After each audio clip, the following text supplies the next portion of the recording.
section called Giving Back, and you can actually register your own favorite charity, and I'm going to go through all of the charities that have been registered, and I'm going to go through all of them as well, and we're going to look together to see which charity goes, which event money goes to which charity. Honestly, one that's been like heavy on my heart at the moment, because I've been watching so many videos and crying myself to sleep every night, is children and being bullied. And I'm seeing these children that are like 8 years old, 5 years old, 6 years old, 10 years old, 14 years old, and it hurts my heart. So that's something that's super important to me. I think domestic abuse is, for me, I mean, these are personal things. That's why I wanted to make it personal, but also not personal, because what I think is super important, you might think something else is super important, and both of those things can be super important. VD was an organization that I worked with for a very, very long time. So it's violence against women and children. Those ones are heavy on my heart and heavy on my chest. So, but I know that there's so many other incredible charitable organizations. I did a project with a rhino organization, and I think that working with endangered animals is so important. There's just so many really good organizations out there.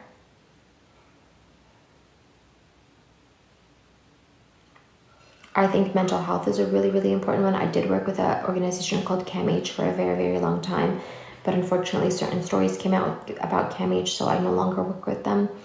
But I do think that mental health organizations are so important for everybody, especially in today's day. There's so many people that are suffering from different mental health things. I could really use the help. I love sick kids. I think what they do is really cool and really good, and like those children deserve. It is really, really hard to choose. I'm just talking about the ones that first come to mind to me, but I really encourage that if you have organizations that you feel really passionate about, to enter them in on the Giving Back page, because maybe I'm gonna miss something. So please, if you have another charitable organization, add it in. And then this way we can give back and do something cool together. And then I can meet you. So yeah, you do get your very own brand new Chanel bag, or you do get your own Rolex, or you do get your own house. But anyways, today was not about that. Today was about Halloween costumes and how I don't trust influencers. Yeah. Can you guys tell what I'm gonna be for Halloween from this wig? For one of my costumes. I love Halloween.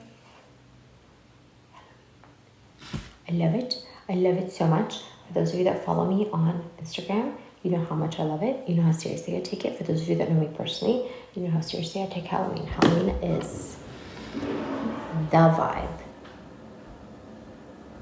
No. Although, I thought about buying the costume. Hi, Eugenia. For Poison Ivy, just to do it. But that's not it. Okay, I'll give you guys a hint. This is supposed to be back. This is supposed to be back. It's supposed to be like wet, slicked back.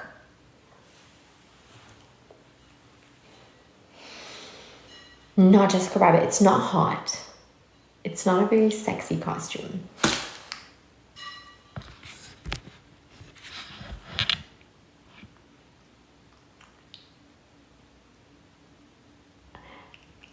I'll give you another hint. It's Marvel.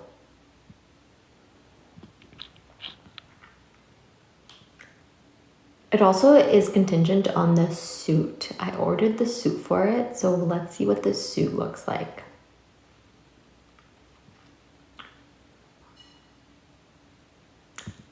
No, not Jean. Very close to Jean. Although Jean is so badass, but Jean's outfit is a little bit easier than this one.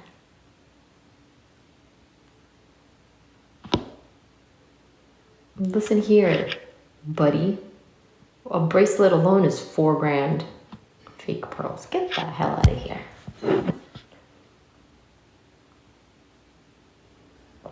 I should not be offended, but I am. I get offended by everything.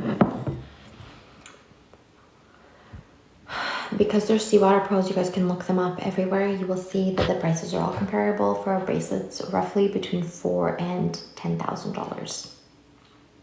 Unfortunately, or fortunately, this is how much South seawater pearls cost.